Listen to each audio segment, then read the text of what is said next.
Nós estamos aqui agradecidas pela gentileza do professor ter aceitado o convite para fazer essa palestra hoje e dizer que está acabando o nosso Congresso Nacional de Ensino do PPI-4, é a 3ª edição e fechando com chave de ouro. A temática Ensino, Aprendizagem e Tecnologia, muito atual, e esperamos que todos que estão aqui, todas, tenham boas reflexões. Vou falar um pouquinho do nosso palestrante, o professor Dr. Leonir Lorenzetti. Ele possui graduação em Ciências, habilitação em Biologia pela Universidade do Contestado, mestrado em Educação pela Universidade Federal de Santa Catarina e doutorado em Educação Científica e Tecnológica pela Universidade Federal de Santa Catarina. Atualmente é professor da Universidade Federal do Paraná, atuando no Departamento de Química e no programa de pós-graduação em Educação em Ciências e Matemática, atuando na linha Educação em Ciências.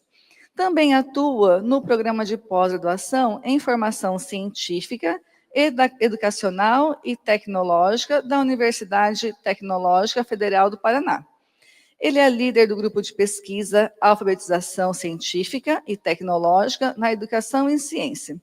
Ele foi coordenador do PIBID, foi coordenador do colegiado dele, ele também coordenou a sua licenciatura, curso de Ciências Biológicas, curso de Química, então trabalhou muito nesses anos e atualmente ele vem atuando principalmente nos seguintes temas: alfabetização científica e tecnológica, ciência, tecnologia e sociedade, educação ambiental, formação de professores, dentre outros. Também é bolsista Produtividade em Pesquisa na área de educação. A palestra de hoje, Desafios e Possibilidades da Educação em Ciências e Tecnologias Digitais, com certeza irá contribuir muito para nossa aprendizagem, reflexão e estudos posteriores. Então, eu quero convidar o professor, palmas para ele.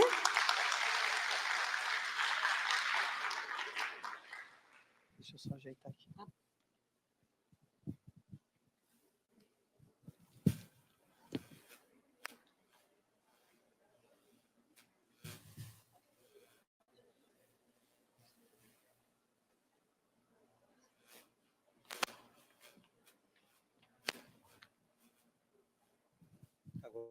Agora eu não sei qual que é. É esse ou esse? É esse aqui.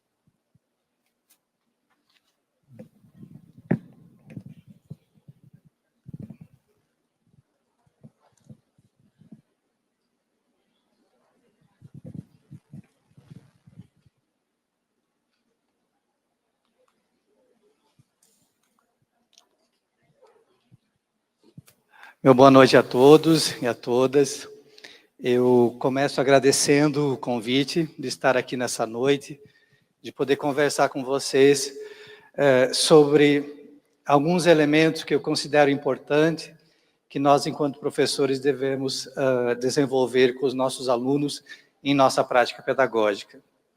Eu me atentei hoje, depois de ter ouvido não sei quantas vezes alguém lendo o meu currículo, que eu preciso incluir uma informação que não está lá, que eu acho que é uma informação que faz muita diferença quando a gente pensa em trabalhos como esse, quando a gente fala da educação, quando a gente reflete com a nossa prática.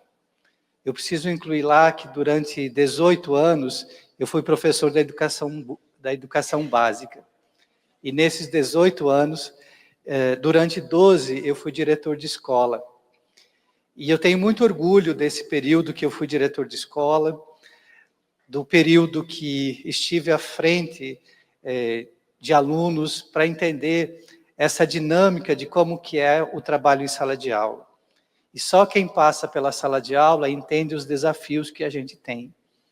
Porque, infelizmente, a gente tem na área muitas pessoas que se dizem educadores, mas quase nunca ou nunca entraram numa sala de aula, enfrentaram uma turma de 30, 40 alunos, tendo uma jornada exaustiva aí de 30, 40 horas, 50 horas semanais.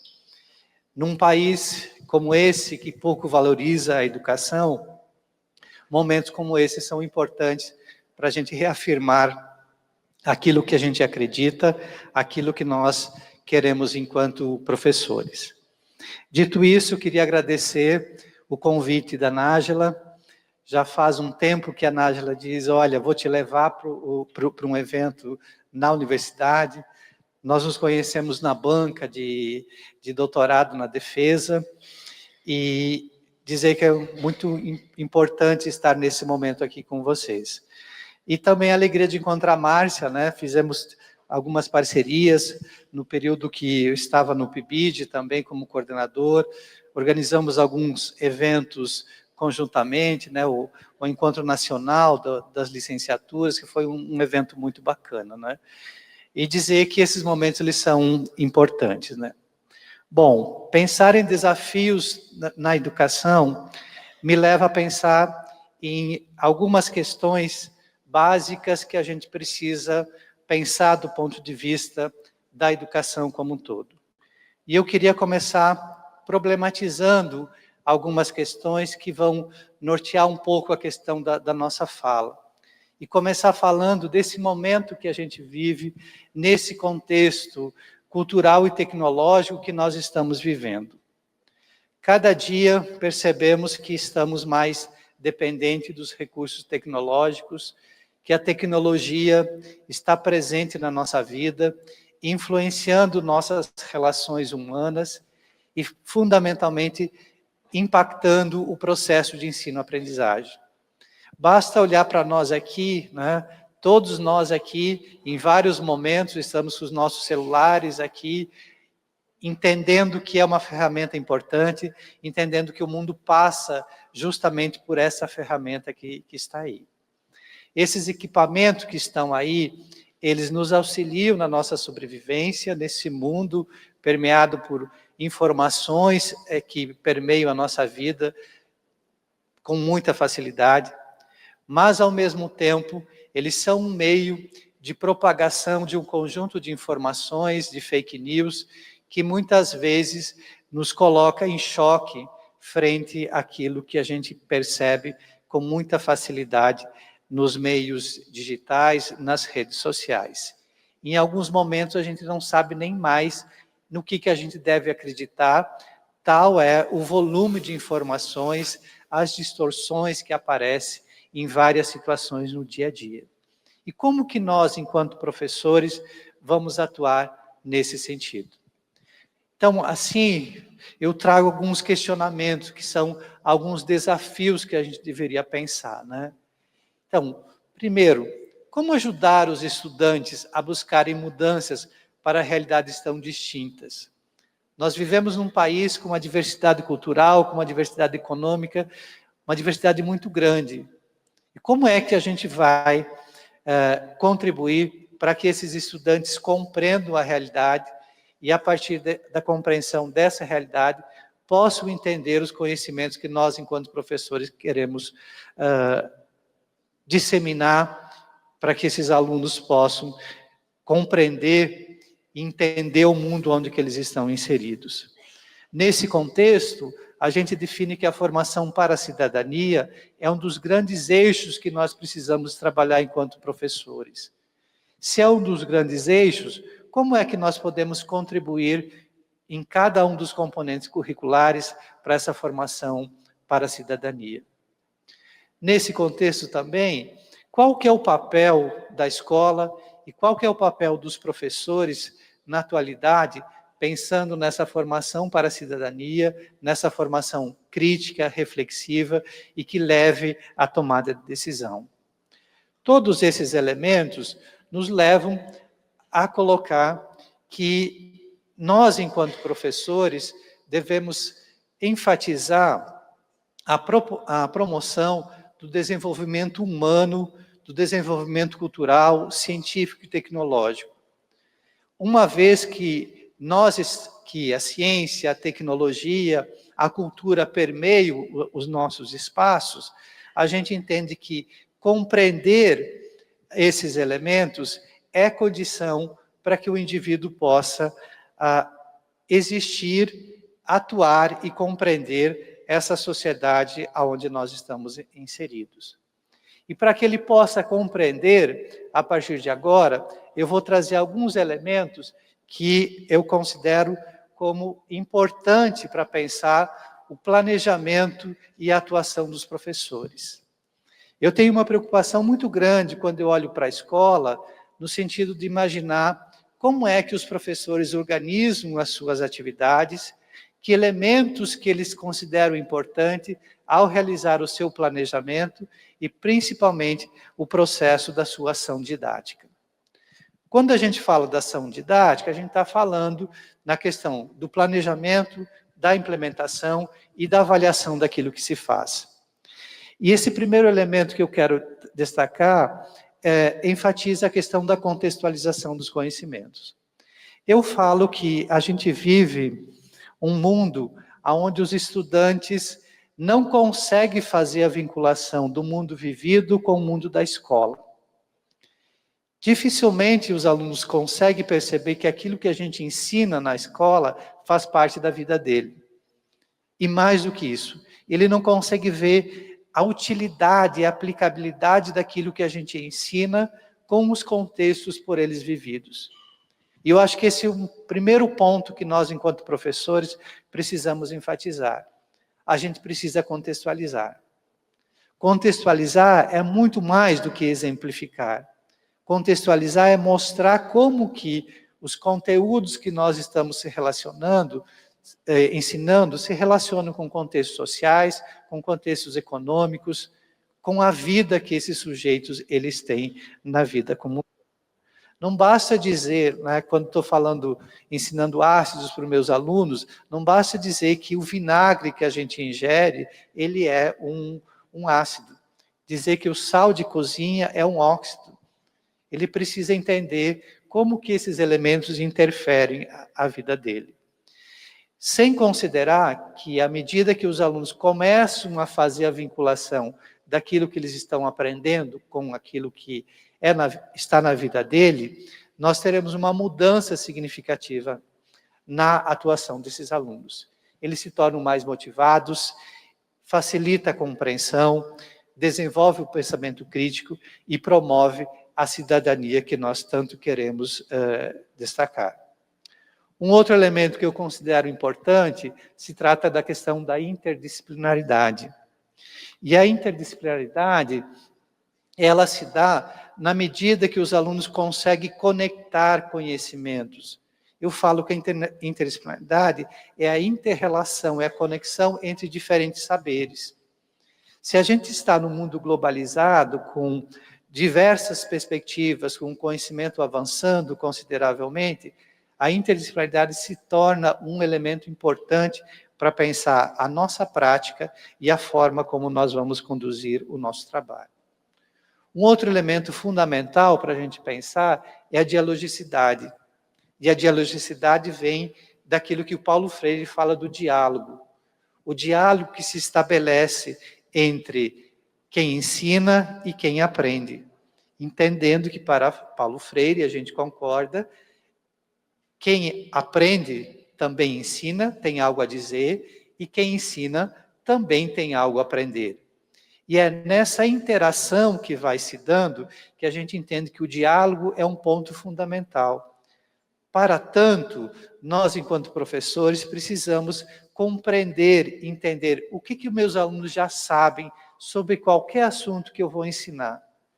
E a partir desse conhecimento daquilo que o aluno já sabe, depois eu vou conectar com a aprendizagem significativa, com o pensamento crítico, é dessa forma que a gente vai ampliando a questão dos nossos conhecimentos. Mas só a dialogicidade não é suficiente. A gente precisa problematizar. A gente tem que tornar o processo de ensino-aprendizagem problematizador, no sentido de lançar questionamentos para que os alunos possam mobilizar conhecimentos. E à medida que ele vai mobilizando esses conhecimentos, eles percebam que eles precisam ampliar o seu conhecimento, que aquilo que eles sabem não é suficiente. Os alunos só vão conseguir ampliar o seu conhecimento quando eles sentirem a necessidade, quando eles forem provocados. Existem várias metodologias que a gente pode utilizar, uma delas é o ensino por investigação, ensino baseado em problemas, mas essencialmente é que o professor ele faça questionamentos, e esses questionamentos ele vai conectando com aquilo que ele está colocando, aquilo que ele está trabalhando. Uma outra dimensão fundamental é a humanização. Nós trabalhamos com seres humanos que são incompletos, que estão em processo de formação. E a nossa função enquanto educadores não é só transmitir conhecimento, não é só a dimensão conceitual. A gente precisa trabalhar no sentido de desenvolver um conjunto de capacidades para que esses sujeitos gradativamente vão se constituindo enquanto seres humanos. As crianças hoje são sujeitas, elas não vão ser cidadãos no futuro, elas já são cidadãs nesse momento. E a gente precisa dar ênfase, dar esse protagonismo para que os alunos possam avançar nessa perspectiva. E nesse sentido, um outro elemento que a gente traz muito é a ideia da cultura de participação. Na grande maioria das nossas ações, o trabalho ele se concentra, ele envolve o trabalho em sala de aula. A gente não consegue transcender para o espaço, para além do espaço de sala de aula. E a ideia da cultura de participação vem justamente nesse sentido. O que os alunos fazem com os conhecimentos que eles aprendem na escola? Como que esses conhecimentos interferem na vida em sociedade? Em que medida aquilo que nós ensinamos tem reflexo, tem atuação na sociedade? Então, a ideia da cultura de participação vem muito nesse sentido de ensejar ações que vá muito além do nível de conscientização e que envolva a comunidade como um todo. Nesse sentido também, um outro elemento que a gente precisa desenvolver com os nossos alunos é entender como que se produz conhecimento científico. E como se produz conhecimento científico tem relação com a natureza da ciência, com a natureza da tecnologia. Então, entender que a ciência e a tecnologia faz parte da cultura, entender o trabalho dos cientistas, como que esse conhecimento ele é produzido, são elementos que a gente considera como fundamental para que esses alunos tenham essa capacidade crítica de pensar, de raciocinar, mas fundamentalmente pensar na questão de tomada de decisão. A tomada de decisão é um outro elemento que a gente considera importante. Os alunos precisam fazer escolhas nas suas vidas, e que essas escolhas sejam feitas com base no conhecimento científico, com base nas evidências da ciência. A gente vê aí, desde 2019, uma propagação muito grande de fake news, de notícias falsas, que circularam e ainda circulam com muita propriedade nas redes sociais. E as pessoas tomam isso como verdades absolutas. Então, quando a gente fala dessa formação cidadã, do desenvolvimento do pensamento crítico, de uma formação para a cidadania, deve implicar, obrigatoriamente, essa ideia de tomada de decisão, que as pessoas possam se posicionar criticamente em relação à ciência e à tecnologia. E aí vem uma das grandes linhas que eu trabalho, que é a ideia de alfabetização científica, que eu vou procurar falar aqui muito rapidamente de algumas ideias, de algumas percepções que balizam essa educação.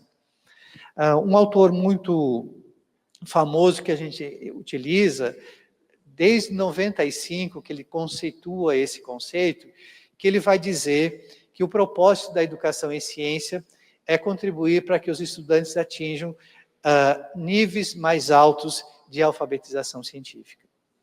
Então, na medida que a gente vai ensinando, nós vamos criando condições para que os alunos possam compreender a ciência, entender os conceitos que estão aí presentes, entender como que esse conhecimento ele é produzido e, principalmente, entender como esses conceitos se relacionam com a vida como um todo.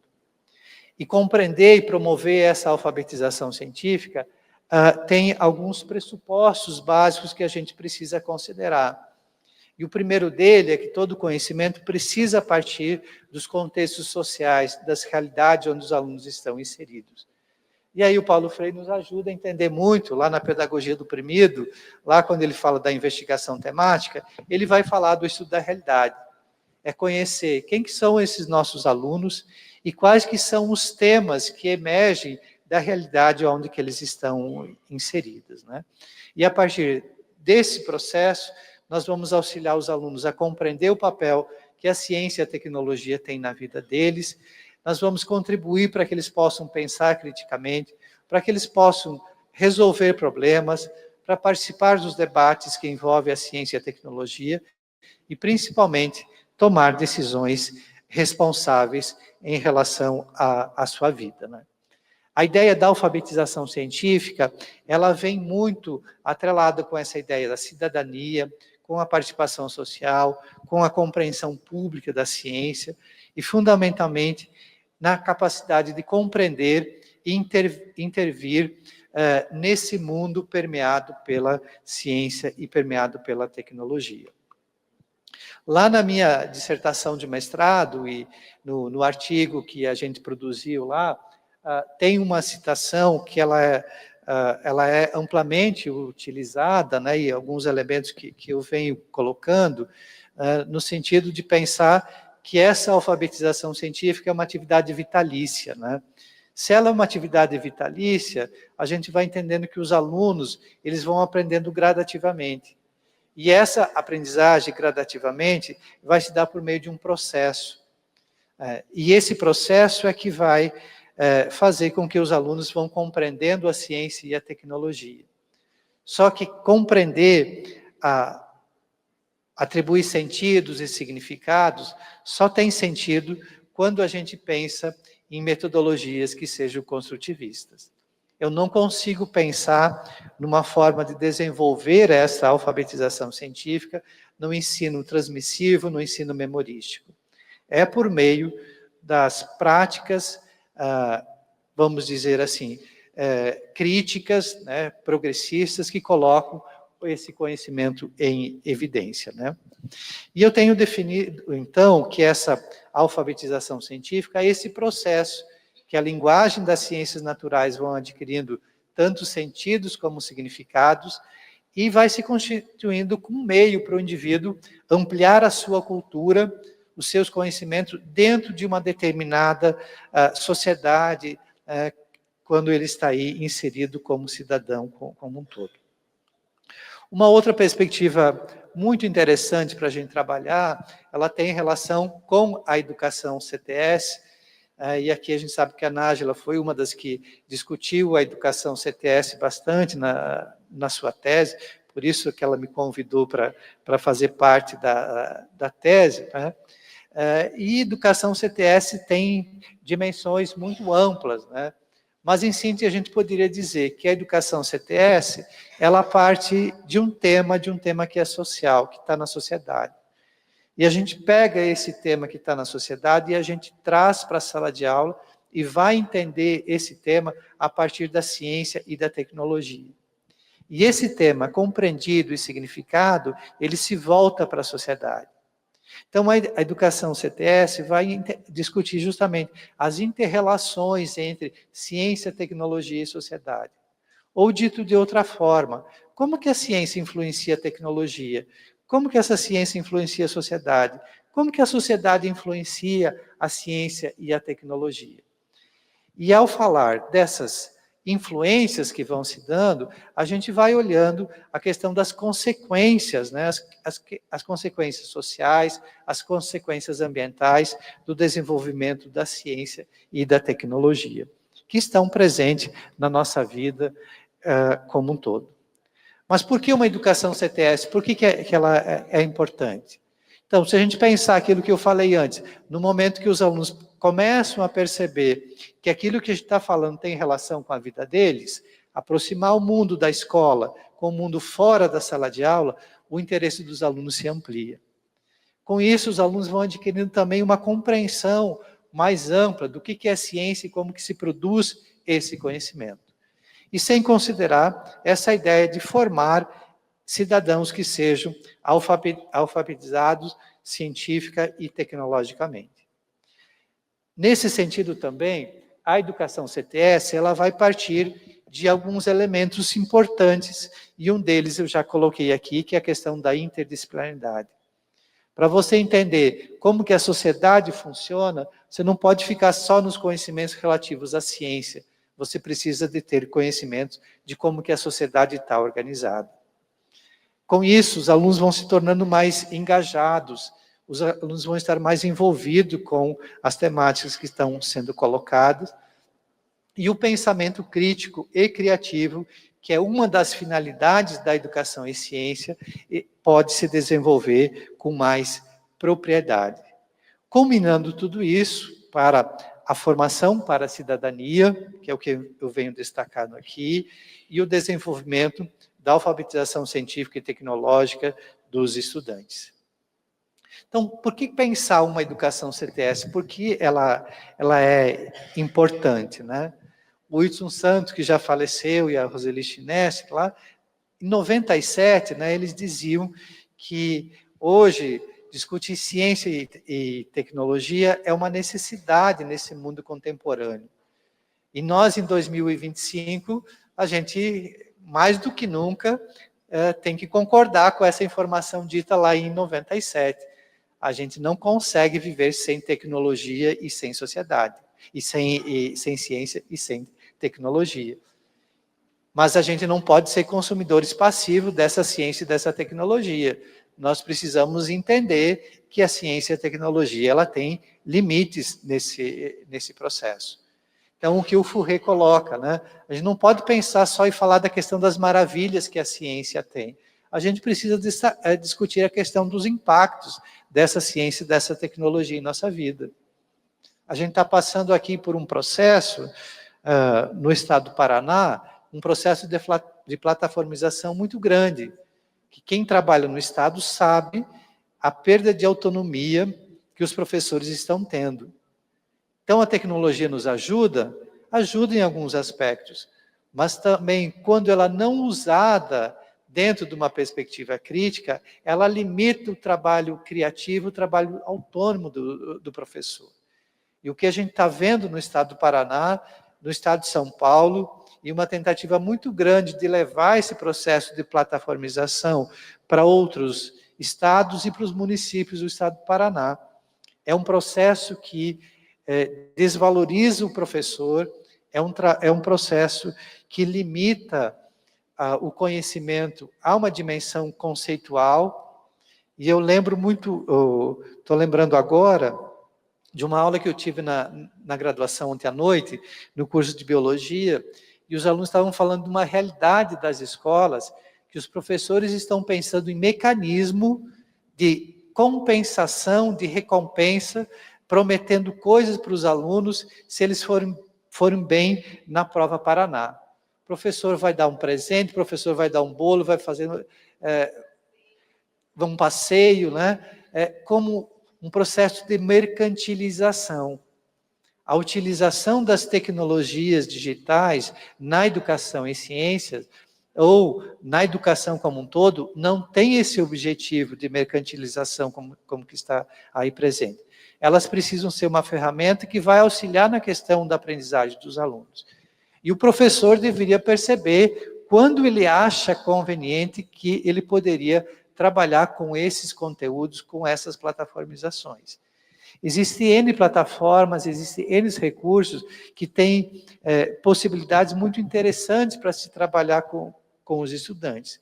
E o que a gente vê hoje, né, os professores sendo obrigados a utilizar um conjunto de slides dentro de uma pedagogia transmissiva, de uma educação bancária, que dá pouco espaço para os professores criarem em situações que levam a essa formação crítica que está sendo colocada aqui como uma evidência, como uma questão importante. E mais do que isso, né, os professores estão sendo penalizados pelo baixo desempenho dos alunos na prova Paraná, nas avaliações do SAEB, como se o professor fosse o único responsável pela aprendizagem dos estudantes. há um contexto social, há um contexto econômico, há um capital cultural que precisa ser considerado. Quando se coloca isso, se parte do pressuposto de que todos os alunos são iguais. E os nossos alunos não são iguais. Existem diferenças que são muito marcantes nesse princípio, nesse processo.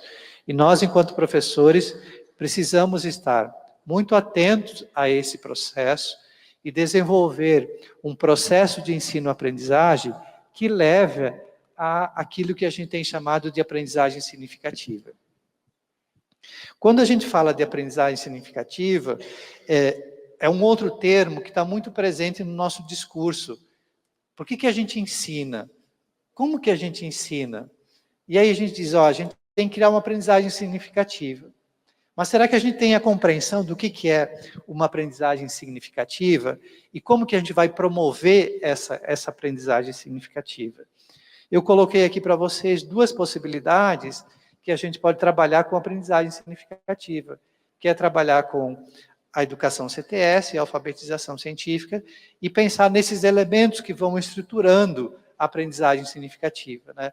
Que é a contextualização, interdisciplinaridade, problematização, a dialogicidade, cultura de participação, que no meu entendimento são elementos que vão caracterizar essa compreensão do que a gente ensina e como é que os nossos alunos aprendem. E falar em aprendizagem significativa, né, não tem como fazer a relação com o Ausubel, né? E eu venho trazendo aqui alguns elementos que eu considero importantes, que tem que estar em todas as disciplinas, essa compreensão do que é uma aprendizagem significativa. Tá? Então, o Ausubel vai dizer que a aprendizagem significativa é aquela que se relaciona, se interliga a aprendizagens realizadas a conteúdos pré-existentes no sujeito. Então, aqui a gente já tem uma compreensão de sujeito. Quem são os nossos alunos? Ele não é cabeça oca, ele não é uma folha em branco. O aluno ele é portador de um conhecimento, fruto das inter-relações que ele construiu até então. E a gente precisa trazer esse conhecimento. E as novas informações que o professor vai problematizando, vai trazendo, ele precisa se conectar, ele precisa se relacionar. Então, o professor precisa se perguntar, o que meu aluno já sabe? Né? O que ele já detém desse conhecimento para que ele possa avançar nesse processo. E quando a gente está falando na aprendizagem significativa, a gente está falando da nossa estrutura cognitiva, de como que a gente pensa. Ao longo da nossa vida, a gente vai aprendendo. Né? Diferente de um HD, né, que tem uma capacidade limitada, a nossa capacidade é limitada. E a gente tem essa capacidade de fazer essa integração, de trazer novos conhecimentos, de rever aquilo que a gente já sabe, de desconstruir alguns conhecimentos para poder construir novos conhecimentos. E essas novas informações, na medida que elas vão sendo aprendidas, elas vão se relacionar num processo de ancoragem, aquilo que eles chamam de subsunsor, que são os conhecimentos anteriores. Então, a gente sempre precisa se perguntar, enquanto professor, o que meu aluno sabe? E, de outro lado, que conceitos é que ele precisa já ter desenvolvido para que ele possa compreender os conceitos que eu estou trabalhando aqui.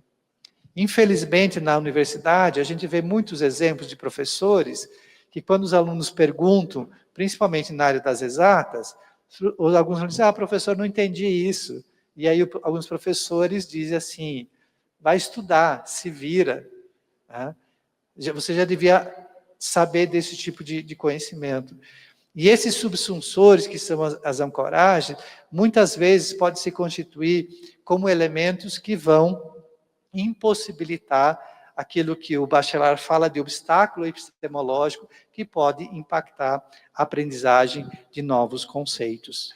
Entendendo que essa aprendizagem significativa, ela tem que provocar mudanças na forma de pensar desses estudantes, na forma de ver e compreender o mundo. Tá? E aí, também, o conceito, né, eu gosto muito desse conceito que o Ausubel vai dizendo, né, que ele vai dizer que o fator isolado mais importante influenciando a aprendizagem é aquilo que o aluno já sabe. Então, vamos identificar aquilo que o aluno já sabe. Vamos questionar, vamos problematizar, vamos trazer perguntas para os alunos, para que eles possam externalizar aquilo que os alunos já sabem. E ele diz, determine isso e ensine de acordo. Quer dizer, ele dá a receita aqui. Como é que a gente pode desenvolver uma aprendizagem que tenha sentido e significado?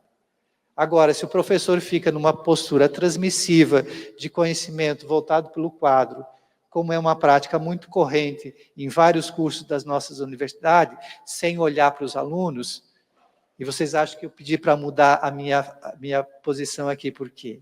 Se eu ficasse sentado aqui, vocês não estariam me vendo. E eu entendo que o professor, ele precisa se comunicar. E essa comunicação, ela se dá pelo olhar, ela se dá pela forma como que a gente vai interagindo. Porque, essencialmente, o ato de ensinar é um ato de comunicação. E o ato de comunicação passa por uma questão de confiança. Se vocês não me enxergam, a gente não estabelece a conexão que a gente precisa para pensar com a aprendizagem. E aí o Moreira, né, que é o grande divulgador aqui no Brasil, né, vai dizer que esse conhecimento, esse novo conhecimento, que tem uma ideia importante, né, é o velho que instrumentaliza o novo. É aquilo que a gente já sabe que vai permitir que a gente amplie outros conhecimentos. Por isso que o capital cultural é tão importante. Por isso que a gente precisa incentivar os nossos alunos a ler. E ler não só aquilo que a gente diz, mas ler outras coisas. Tem muitos aqui que são alunos de mestrado, né? Quantas coisas que a gente precisa ler? E chega um determinado momento que a gente diz assim, nossa, eu preciso ler isso, eu não consigo dar conta. E assim, a gente nunca dá conta de tudo. A gente dá conta de algumas coisas. E a gente vai estabelecendo essas relações ao longo da vida, né? E aí ele vai dizendo, né, que esse novo conhecimento, ele vai adquirir significado para o aprendiz, e esse conhecimento vai se tornando mais rico, mais elaborado em termos significativos e adquire mais estabilidade. Ou seja, aquilo que a gente ensina tem consistência, tem sentido, tem significado. O aluno consegue fazer essa conexão com esses mundos aonde nós estamos inseridos, né? Do ponto de vista de vantagens, né, a gente pode dizer que esse conhecimento ele é retido e é lembrado por mais tempo, não é aquela aprendizagem que a gente tem que decorar para passar nas avaliações, que passa aí a noite sem dormir, estuda só para a prova, né? Aumenta a capacidade para aprender outros conteúdos de uma maneira mais fácil e facilita a reaprendizagem como um elemento importante. Então, nesse sentido, como que a gente faz, né, enquanto professor, né? Como que a gente lida? E esses 4 verbos, eles são importantes, né? Disponibilizar, integrar, avaliar e instigar. Como é que nós, professores, podemos fazer isso do ponto de vista da escola, do ponto de vista da universidade? Então, ao instigar, a gente precisa levar o nosso aluno a pensar. E um dos grandes problemas da escola hoje é que a escola ensina muito pouco os alunos a pensar. Por isso que eles se tornam, com muita facilidade, massa de manobra, e a gente vê aí, muitas vezes, né, o poder que determinadas pessoas da sociedade, determinados pastores, determinadas instituições aí, têm no sentido de não deixar as pessoas pensarem, né? Então, no momento que eu estou instigando, né, a gente vai criando um interesse sobre o assunto, a gente vai propondo desafio para que esses alunos possam aprender, que eles possam ampliar. Junto com o instigar, vem o disponibilizar. O professor vai apresentando situações, vai oferecendo subsídios, recursos, para que possa facilitar o contato com outros elementos que fazem parte da cultura como um todo. Do ponto de vista de integrar, né, solicitar a expressão do aluno. Então, que o aluno, a gente dá espaço para que o aluno possa se manifestar. Só que não adianta a gente colocar perguntas, problematizar, o aluno dar a resposta e eu fazer cara de paisagem, não valorizar o conhecimento que o aluno está dizendo. E aí vai muito da prática do professor, como é que ele vai contornar, principalmente quando o conhecimento que o aluno está socializando está muito distante daquilo que ele está colocando enquanto professor, né? Então, o professor vai acompanhando o percurso, vai apresentando situações justamente para contradizer a visão do aluno, para que ele perceba que o mundo ele é mais amplo como um todo. E aí vem o terceiro elemento, que é a questão da avaliação, que é um elemento importante que a gente precisa colocar. Então, trabalhar com a questão da autoavaliação, ter a avaliação formativa, entender a avaliação como um processo, não pensar só a questão da avaliação com um objetivo de atingir a média para passar de ano, né? Mas que a avaliação seja um processo formativo. E nesse sentido, Moreira, né, ele criou uma categoria que ele chamou de aprendizagem significativa crítica. E nessa aprendizagem significativa crítica, ele elencou 11 princípios, que a gente poderia utilizar esses princípios como norteadores da nossa prática. O primeiro princípio coloca o seguinte, né? O princípio do conhecimento prévio, né? Aprendemos a partir do que já sabemos. E esses princípios, vocês vão perceber que eles se constituem em grandes eixos nessa compreensão do que é uma aprendizagem significativa crítica. Então, o primeiro passo, identifique que os vossos alunos sabem sobre os assuntos que você quer trabalhando. O segundo é o princípio da interação social e do questionamento. Ensinar a aprender perguntas ao invés de respostas. Vamos problematizar, vamos dialogar. Vamos incentivar os nossos alunos a fazer perguntas que até então eles não se fizeram em relação à questão dos assuntos. Vamos sair, enquanto professores, dessa dimensão de que nós sabemos tudo, que nós temos resposta para tudo. Há muitos anos eu li um artigo que dizia o seguinte, né? Bons professores são aqueles que ensinam a elaborar boas perguntas do que respostas prontas. E o artigo avançava, porque numa entrevista de trabalho, ninguém vai perguntar quais que são as capitanias hereditárias, qual que é a raiz quadrada de 9, não vai pedir para conjugar um verbo, vai querer saber outras coisas, e essas outras coisas têm relação com essa formação desse sujeito, desse processo da humanização. O terceiro é o princípio da não centralidade do livro-texto. E aqui a gente poderia dizer a centralidade do slide para quem trabalha na questão do Estado. De utilizar outras formas, de utilizar outros materiais para que os alunos possam avançar em termos de compreensão. O quarto, né, essa ideia do princípio do aprendiz como perceptor e representador. Então ele precisa perceber como que o mundo funciona. E a escola é um dos meios para que ele possa perceber esse mundo. E a partir do momento que ele vai compreendendo aqui na escola como o mundo funciona, ele vai conseguir entender como que as coisas funcionam lá na sociedade. Então, quando ele começa a entender do ponto de vista do ponto de vista de como que a ciência influencia a vida dele, ele vai mostrar essas dimensões. Obrigado. Isso ajuda muito. O quinto princípio, né, vai falar do princípio do conhecimento como uma linguagem. Então, a arte tem uma linguagem. A gente viu uma apresentação aqui, uma linguagem da arte. A ciência tem uma outra linguagem. A matemática tem uma linguagem. Então, cada um dos componentes curriculares apresentam linguagens diferentes que vão nortear o trabalho que está sendo colocado como um todo, tá? Na sequência, o sexto, né, o princípio... Deixa eu só ver uma questão aqui que a minha apresentação sumiu daqui. Tá. Mas vamos seguir daqui. O princípio da consciência semântica, né? Então, entendendo, né, que as palavras têm um determinado significado. Muitas vezes eu falo que os professores falam lá em massa, quantidade de matéria, né? E na cabeça dos alunos ele fica imaginando que massa é outra coisa, né? Fica pensando no namorado, que é massa, fica pensando no macarrão, que é massa. Então, a gente precisa ter muito cuidado, né, na questão da linguagem que a gente vai socializando e como que a gente se relaciona. Outro é o princípio da aprendizagem pelo erro. A gente acerta errando. O aluno precisa errar.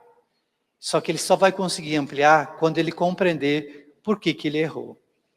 E nós, enquanto professores, nos preocupamos muito mais com os acertos do que com os erros. E do ponto de vista de aprendizagem, devia ser o contrário. Porque aquilo que ele acertou, beleza, ele compreendeu.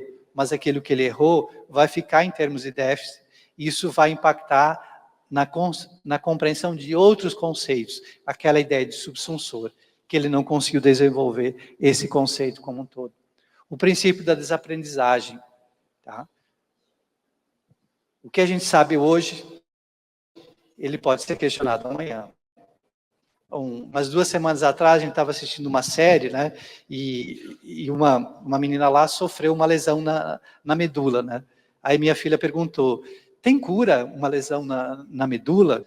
Eu disse para ela, não tem. A partir do momento que houve a lesão, dificilmente não recupera os movimentos. Semana seguinte, vem a pesquisa da Federal do Rio de Janeiro, que mostra processo que é possível recuperar.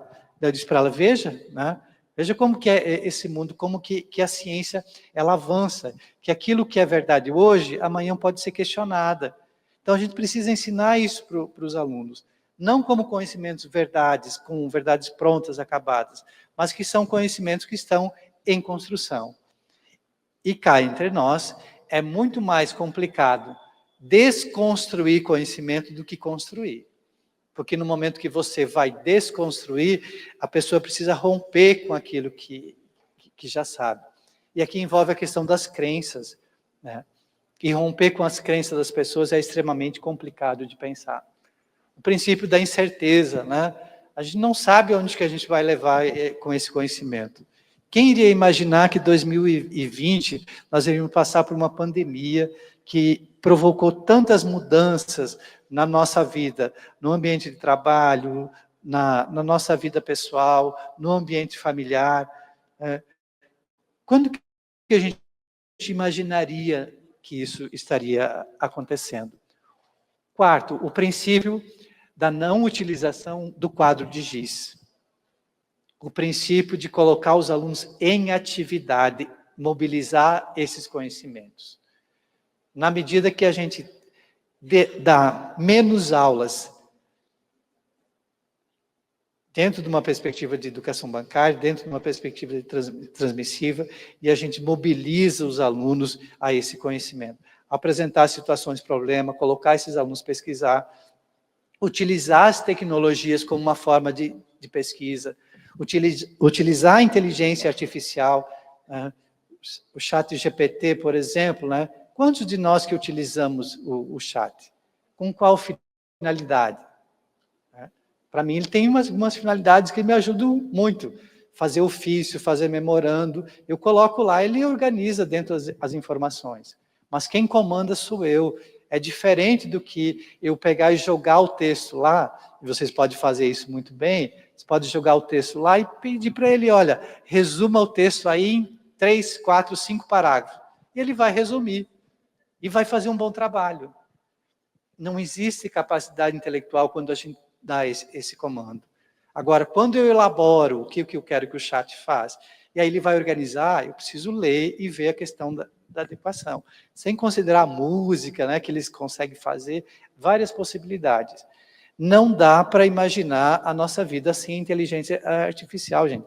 A inteligência artificial chegou e a gente precisa começar a ensinar os alunos como utilizar essa inteligência artificial. E estou falando isso pensando desde dos anos iniciais e principalmente na universidade. Se bem utilizada, é uma ferramenta. Mas, assim, cuidado. Né? E tem muita gente utilizando sem muito cuidado, pedindo para lá criar sem ética, mas também sem coerência. Estava avaliando um projeto de mestrado, né? E a pessoa cita lá 2 trabalhos que eu produzi em 2011 e 2012. Daí eu estranhei, né? Conheço minha produção, sei onde que estão os artigos. Aí fui olhar. Eu disse, não, eu não publiquei, não escrevi livro, esses artigos em tais revistas. Usou o chat GPT, pediu para falar de alfabetização científica, para citar autores, e ele criou uma referência lá, e a pessoa colocou. Resultado, não dá para provar, né? Quem utiliza essa questão de falta de ética. Então, vamos ensinar aos nossos alunos como utilizar a inteligência artificial, que a gente não vai fugir dela como um todo. Tá? E o princípio da narrativa, né? Deixar o aluno falar, colocar o nosso aluno em evidência.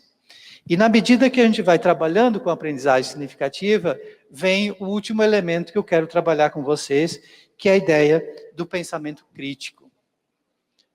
A ideia do pensamento crítico vem muito influenciado pelos portugueses, né? Tem o Rui Vieira, a Celina, que são 2 professores da Universidade de Aveiro. E no Brasil a gente utiliza muito a ideia de pensamento crítico, mas a gente não tem uma fundamentação teórica para dizer o que é esse pensamento crítico. E esses pesquisadores, a Celina e o Rui, eles têm toda uma discussão já, balizado aqui principalmente pela Ennis, né, que produziu esse trabalho lá em 87, que é as primeiras ideias que vêm do pensamento crítico, que vão justamente demarcando esse tipo de trabalho com as suas características como um todo, né? Então, a ideia do pensamento crítico vem justamente essa questão dessa habilidade que a gente precisa ter de avaliar corretamente os argumentos feitos por outros e construir bons argumentos por si mesmo. Então, essa é a ideia que a gente quer quando a gente fala da capacidade de reflexão, da capacidade de discutir os assuntos que envolvem ciência, tecnologia, qualquer outro assunto, para que as pessoas possam se posicionar. Então, compreender o discurso do outro e, a partir disso, ter uma compreensão mais efetiva. E a gente gostaria que as pessoas tivessem muito essa capacidade para conseguir avaliar, principalmente a questão das fake news, né? O que é verdade e o que não é nesse processo, né? Então, o pensamento crítico é uma forma racional, reflexiva, focado no decidir em que acreditar ou o que fazer. E a gente argumenta que essa escolha do que decidir, em que acreditar, seja baseado nas evidências científicas, seja baseado no conhecimento e não em fake news nas redes de WhatsApp, que tem uma intencionalidade muito, muito grande, né? Então, a gente gostaria, né, que, com esse pensamento crítico, as pessoas tivessem essa capacidade, né, de estar bem informadas, utilizar e mencionar fontes que são confiáveis, procurar as razões, procurar alternativas, ter a abertura de espírito crítico, procurar tanta precisão quanto o assunto o permitir.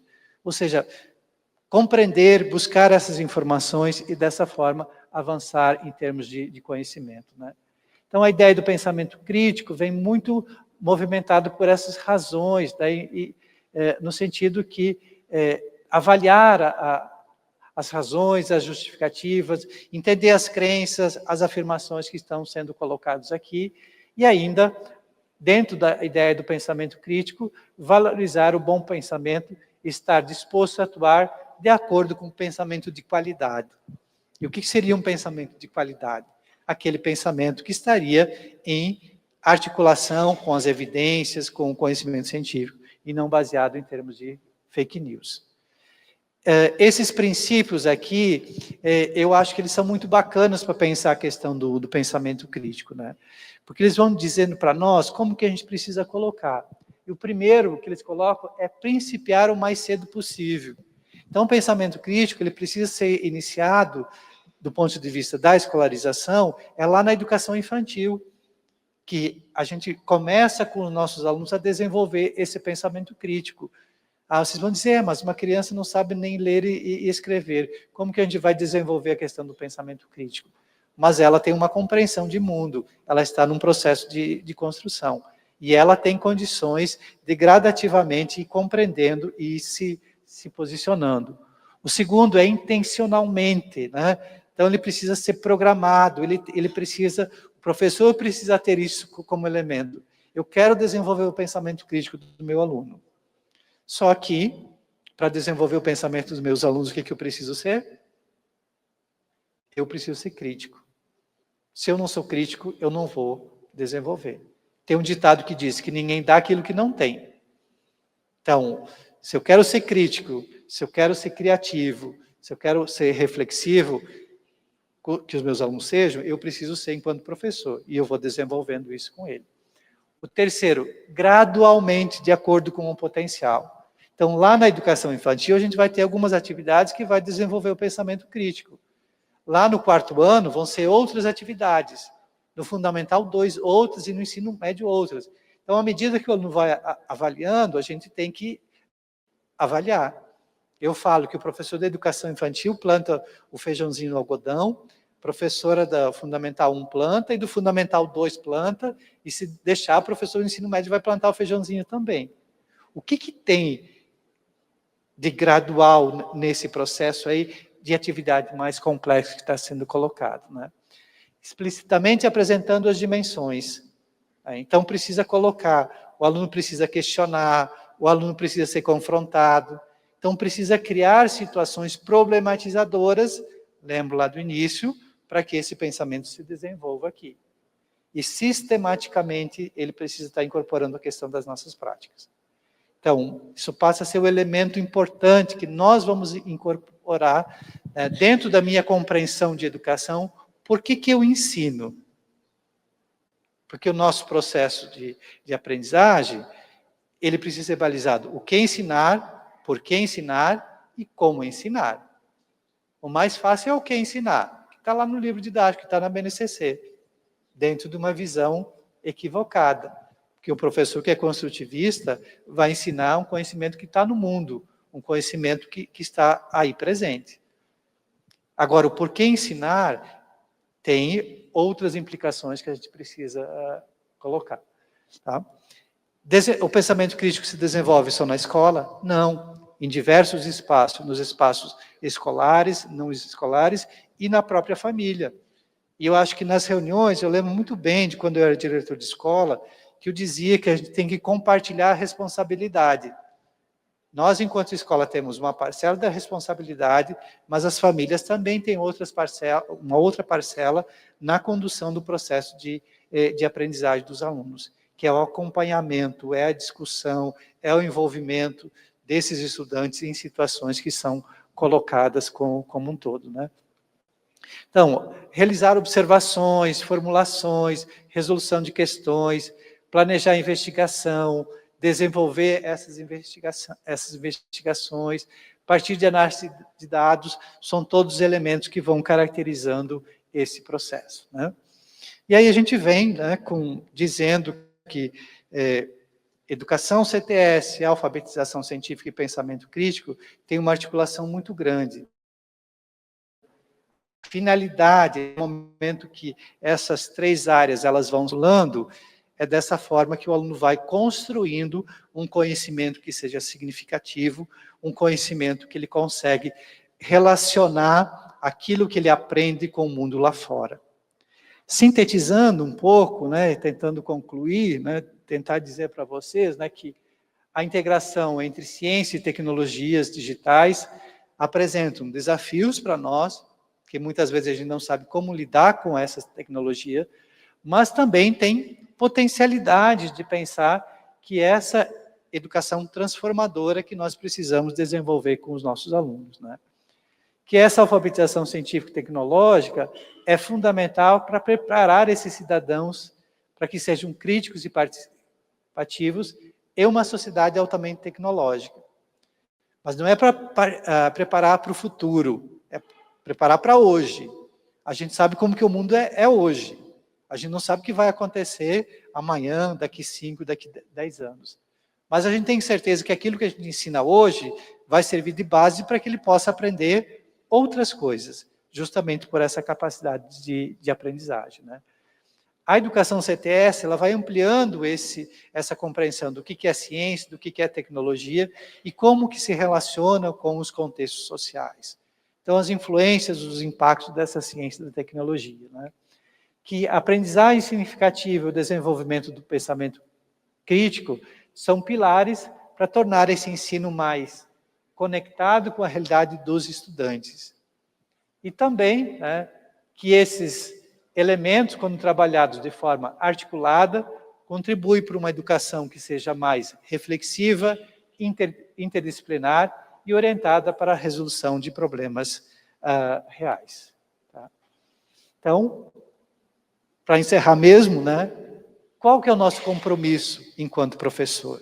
Então, eu diria para vocês que o cenário que envolve educação em ciência e tecnologia, com as tecnologias digitais, exige atualização constante, a gente sempre tem que estar na busca de novos conhecimentos, abertura ao diálogo, a dialogicidade, a problematização, o compromisso com a formação integral dos estudantes.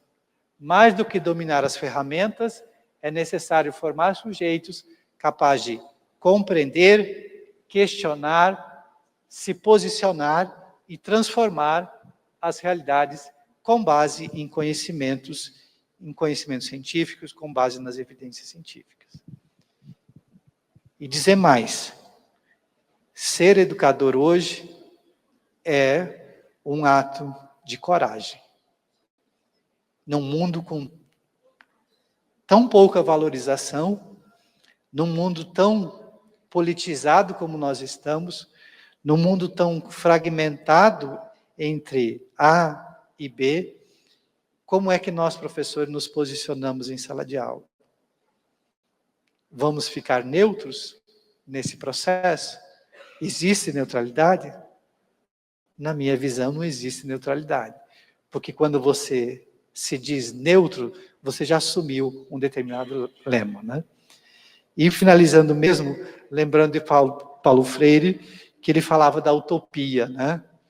Que educar é um ato utópico. A gente luta, a gente trabalha para pensar numa sociedade melhor da sociedade que a gente tem hoje. E a gente sabe que essa luta, essa transformação passa pelo conhecimento. E vocês, enquanto professores, vocês, enquanto estudantes, têm uma contribuição muito grande a dar nesse sentido de pensar numa sociedade mais justa, numa sociedade mais igualitária, numa sociedade que valorize o ser humano. Entenda que é um processo complexo. Ninguém se torna educador numa terça-feira, numa quarta-feira, ouvindo uma palestra num determinado horário. A gente vai se tornando educador ao longo da vida. Por isso a gente fala em desenvolvimento profissional. A gente vai se constituindo. Com erros, com acertos, mas principalmente com compromisso daquilo que a gente quer. Fico à disposição e já mais uma vez agradecendo ao programa de pós-graduação, parabenizando por esse evento e desejando que esse evento tenha infinitas edições e que possa contribuir com a transformação social, com a formação de novos sujeitos. Obrigado.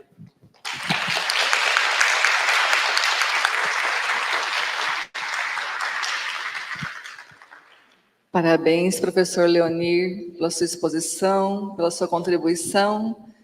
E vamos abrir para algumas perguntas. Nájila, como foi feito os dias anteriores?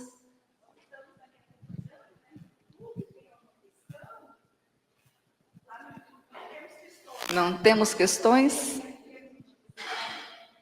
Temos questões ali.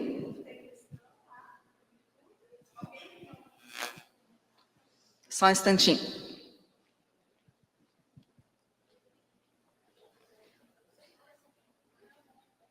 Só elogios? Professor, você, na sua fala, trouxe que nós acreditamos também. Acreditamos no ensino de qualidade, formação de professores que virem a chave, né? O PPI Fora está com uma disciplina esse ano também que fala sobre tecnologias digitais da informação e da comunicação. Trazemos algumas questões da inclusão. E você fala sobre ciência, tecnologia e ensino. Você poderia diferenciar para o pessoal essa ciência e tecnologia que parece estar tão embrincado no nosso pensamento, a gente acha que é tudo junto e misturado? Se você puder falar um pouquinho. Bacana. São áreas que têm diferenças. Quando eu falo das tecnologias de comunicação e informação, eu estou pensando na questão dos recursos tecnológicos. Então, o tablet, o celular, né, o projetor multimídia, Tudo isso se constitui em recursos digitais, que podem ser os softwares, que podem ser utilizados. São as tecnologias digitais de comunicação, de informação e comunicação. Elas têm toda uma fundamentação muito forte nesse sentido. A minha ênfase, a minha pesquisa é um pouco diferente dessas tecnologias. A minha preocupação é como que a ciência que a gente ensina, como que ela incorpora as tecnologias, e aqui as tecnologias são as mais diversas possíveis, e como que essas tecnologias interferem na vida das pessoas. Então, pensa assim, que tecnologia a gente utiliza na nossa vida?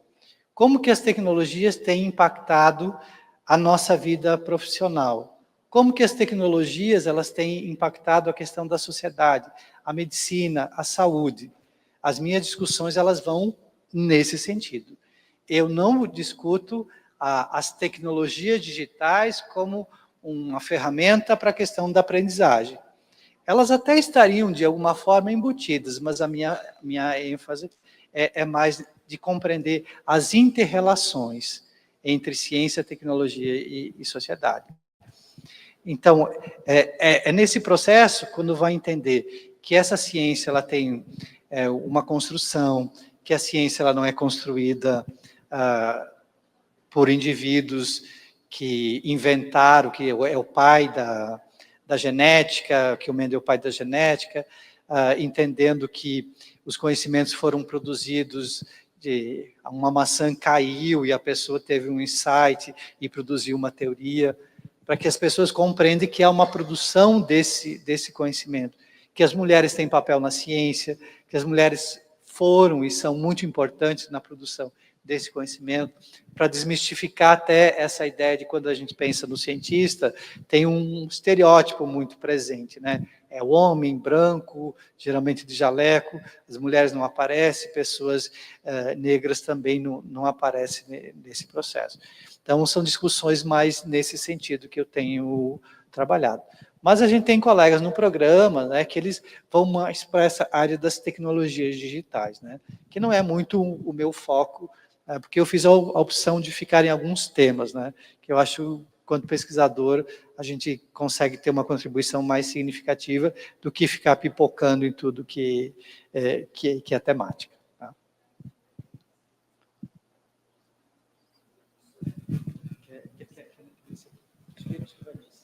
Obrigada. Professor, muito obrigada por sua fala. E enquanto você fazia a sua apresentação, não é possível a gente não vincular isso com os Objetivos de Desenvolvimento Sustentável e com todos os desafios que a educação tem nesse século XXI, junto às questões humanas, a questão de sociedade, a questão de qualidade na educação, de inclusão social como um todo. Eu gostaria de parabenizá-lo pela sua fala e dizer assim, da relevância dessa discussão nesse espaço que é o PPI4, que são os cursos de graduação, formação de licenciandos, e, de fato, o nosso programa, enquanto um programa de formação docente, um programa na raiz multidisciplinar, né? Multidisciplinar de ensino e formação docente interdisciplinar. Então, nós necessitamos o tempo todo estar dialogando, olhando para os teóricos da nossa base e também olhando para a sociedade, para as nossas escolas e para a realidade, né, que os nossos alunos, os nossos mestrandos, eles trazem, né, pois todos eles, em sua grande maioria, estão hoje atuando dentro de escolas. Eu acredito que a sua fala hoje à noite, ela foi inspiradora, sim, e trouxe muitas contribuições para o desenvolvimento das pesquisas, inclusive. Muito obrigada. Eu agradeço, Márcia, né? E você tocou a questão da sustentabilidade, né? Que está muito presente na questão das universidades, a ideia das ODS, né? Do desenvolvimento sustentável, né? Eu, particularmente, não gosto da ideia do desenvolvimento sustentável, né? que é uma discussão que a gente faz, né, dentro da educação ambiental, que a ideia do desenvolvimento sustentável tem um aspecto muito econômico. Ele é balizado por uma perspectiva mais econômica e não leva em consideração as questões sociais. Por isso que eu prefiro utilizar a expressão educação para a sustentabilidade. E a educação para a sustentabilidade, ou a educação ambiental crítica, ela incorpora essas dimensões que no Brasil esse discurso do desenvolvimento sustentável está muito presente, né? Eu trabalho basicamente com 3 temas que se articulam, né, que é a educação ambiental, CTS e alfabetização científica. E de um tempo para cá, eu não consigo pensar essas 3 temáticas de uma forma desarticulada. E a forma que eu encontrei, né, de como conectar isso, hoje eu falei muito rapidamente em 2, né, porque eu sabia que o público aqui seria um público muito heterogêneo, então eu não poderia direcionar só para pensar assim, só professores de ciência que estariam aqui ou que ensinam ciência. A gente tem outras áreas, né? E eu tenho percebido que essa ideia da aprendizagem significativa e do pensamento crítico e criativo acaba perpassando essas áreas. Então, colocar isso em evidência coloca uma outra forma de os professores pensar a sua ação didática. E o que eu queria que vocês ficassem com a aprendizagem de hoje é esse olhar para si, de olhar para as suas práticas pedagógicas. Será que nós estamos desenvolvendo no dia a dia aprendizagem significativa com os nossos alunos? Será que nós estamos contribuindo para o desenvolvimento do pensamento crítico para os nossos alunos? E como que a gente pode fazer isso? Ao longo da minha fala, eu fui pontuando algumas coisas que eu, enquanto educador, nesses 35 anos de trabalho, eu considero que é importante, que precisa ter na questão da prática docente, que são elementos que caracterizam a minha concepção de educação. Que na cabeça de muita gente, ensinar é a coisa mais fácil que tem, né? Basta abrir o livro, fazer leitura, né? Como se fosse um processo mecânico. A complexidade é muito grande.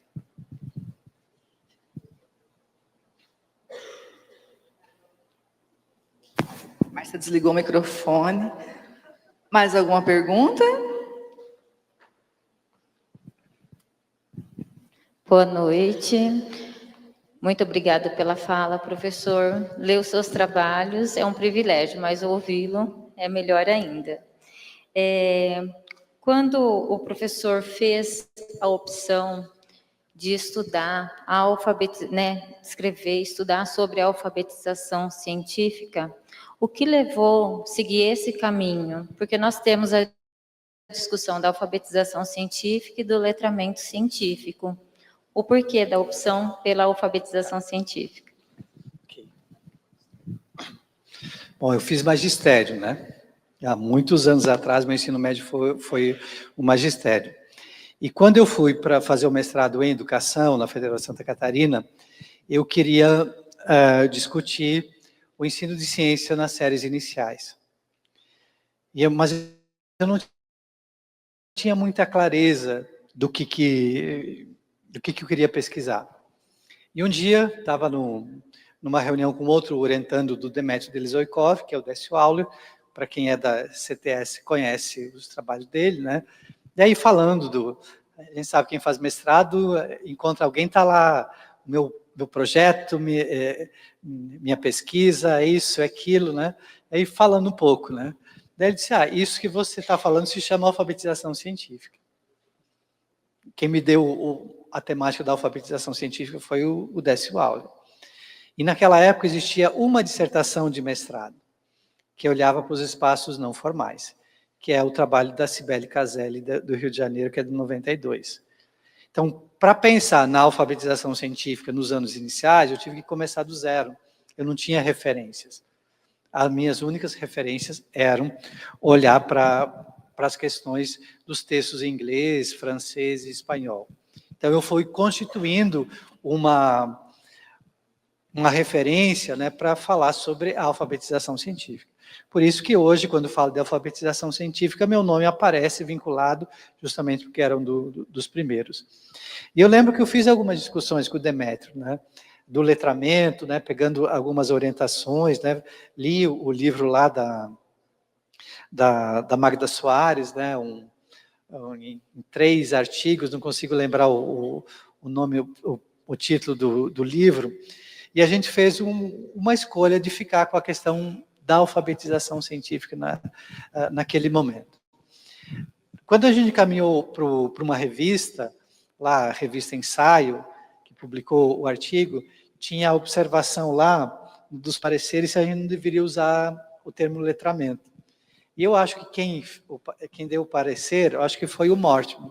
E eu disse para ele, né, num evento na Espanha, que aconteceu mês passado, que ele falou que a gente devia usar letramento, porque ele já estava numa discussão um pouco com o Wilson Santo nesse sentido. Então, essa discussão do letramento científico, ela aconteceu muito mais depois da publicação da minha dissertação. Hoje a gente entende que as diferenças, quando a gente pensa na educação em ciências, estou falando aqui, vou repetir, na educação em ciência, tanto a alfabetização como o letramento, eles chegam no mesmo ponto, eles convergem. A única diferença que a gente tem é que o letramento tem uma fundamentação na Magda Soares e a gente tem uma fundamentação em Paulo Freire para defender o que é a questão da alfabetização. Então, a gente parte de referenciais diferentes, mas a gente chega ao mesmo tempo. Então, eu falo sempre, a gente não precisa brigar por alfabetização, por letramento. O importante é que os princípios que a gente define dentro da alfabetização científica estão contemplados na questão do letramento. Que a gente entende, né, que essa alfabetização que a gente está falando, a gente não está falando do domínio das técnicas de ler e escrever. A gente está falando de um processo de compreensão de sentidos e significados que vão além da questão da leitura e da escrita. Né? Que tem pessoas, né, que não têm o domínio da leitura e da escrita e dominam o conhecimento científico, né? Que alguns chamam isso como letramento, né? E a gente entende isso como alfabetização. Então, está na questão da raiz, né? Às vezes fico pensando, né? Se eu tivesse usado letramento e não alfabetização, talvez todas as pesquisas iriam para alfabetização, para letramento, e não para alfabetização. Então, às vezes fico pensando, né? Se eu tivesse aceito, mas isso ia contra toda a dissertação que eu tinha desenvolvido, né? Mas acho que as duas possibilidades elas são interessantes de olhar. Só que a gente precisa tomar um pouco de cuidado, porque tem algumas compreensões de letramento dentro da educação e ciências que eu acho que são muito complexas para os alunos desenvolverem. Né? E, assim, compreensões equivocadas, né? Por exemplo, já li trabalhos que diziam assim, quem usa a alfabetização científica está falando numa perspectiva memorística de transmissão de conhecimento. Não é isso que a gente está falando. Né? Não é isso que nossos trabalhos demonstram. Né? Então, são perspectivas que têm uma fundamentação diferente, mas elas convergem para essa formação crítica, tomada de decisão, né, como elemento fundamental. Professor, diante do adiantado da hora, nós vamos encerrar, então, agora as questões. Se alguém tiver alguma em especial, passe para as nossas queridas colegas do EPI4, que depois o professor pode responder por e-mail, né, enviar alguma resposta. E vocês vão fazer um fechamento? Eu só quero fazer um agradecimento, né? Então, quero agradecer novamente à universidade, ao programa, ao convite da Nájila, né, a Márcia aqui, enquanto coordenadora do programa, e dizer que esses momentos, eles são fundamentais para a consolidação do programa, são fundamentais para pensar na formação de vocês, enquanto mestrandos, enquanto alunos da graduação, e eu fico muito feliz quando eu recebo esses convites de estar em diferentes universidades, né? Eu faço isso com muita tranquilidade. Às vezes não consigo atender todos os convites que tenho, né? Porque a gente é professor também, né? E a gente precisa assumir, né? e disse para a Nájila, né, que eu assumi o compromisso ainda no passado, né, outros compromissos que vieram, não consegui atender, porque aqui era um compromisso. Tá? Então, obrigado pela participação, e que alguma das coisas que eu falei aqui, alguma frase que eu li, eu espero que isso impacte a vida de vocês, e que vocês lembram esse momento. Obrigado.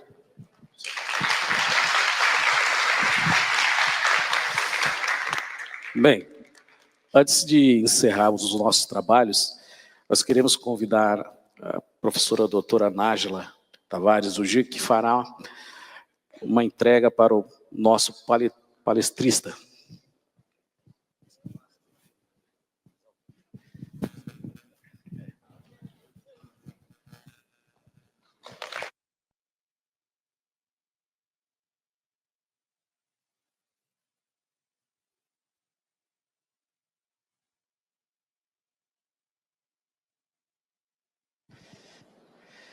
Queremos destacar a presença dos professores que estão conosco aqui. Professor Dr. Adão Molina, professora doutora Márcia Royer, professora doutora Maria José, professora doutora Línia Fávaro e professora doutora Ellen Vieira. Muito obrigado pela presença de vocês aqui no nosso 3º Congresso Nacional. Minha salva de palmas. Bom, e assim, entre a força da pesquisa, a potência da cultura e a inspiração da nossa palestra, vamos chegando ao encerramento do 3º dia do Congresso do PP4. Que orgulho temos vivido tudo isso juntos, né? Com tanta participação e energia positiva de todos vocês. Este congresso nos lembra que, como educadores e educadoras, somos eternos aprendizes, sempre recriando o mundo com esperança, diálogo e ação, como nos inspira o nosso eterno professor Paulo Freire. Educação não transforma o mundo, educação muda pessoas, pessoas transformam o mundo.